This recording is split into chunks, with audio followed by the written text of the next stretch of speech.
বলছি। তো দেখুন আজ আপনাদের আমি দেখাবো যেটা হচ্ছে একটা আতা ফল গাছ, যেটা এক সময় গ্রামে গঞ্জে সব জায়গায় পাওয়া যেত, আজ প্রায় বিলুপ্ত। এই ফলটা প্রায় বিলুপ্তর মধ্যেই। তো আমি একটা চারা কিনেছি, কলমের চারা, যেটা থাই ভ্যারাইটির অল টাইম হয়। তো এবার প্রথম ফুল আসছে। তো দেখুন, এই দেখুন নতুন ফুল এসছে গাছটায়। দু একটা ফল অলরেডি হয়ে গেছে, এই দেখেন ছোটো একটা ফল এখানে, এটা টিকে গেছে। তো এরকম কিছু কিছু ফল টিকে গেছে। তো এটা ছোটোবেলায় খেতাম, তো ভালোই লাগতো, সেই স্বাদটা এখনও মুখে লেগে আছে, যার জন্যই লাগানো। তো আপনারাও লাগান এইভাবে, যেসব ফল বিলুপ্ত প্রায় পাওয়া যায় না সেসব লাগান।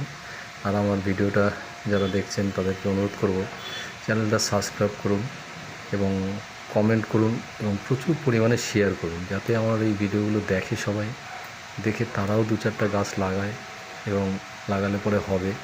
এবার তারা যদি দু চারটা গাছ লাগায় তাহলে ফল পাবে এবং সবুজটাও রক্ষা হবে, সেটাই আমার সার্থক হবে।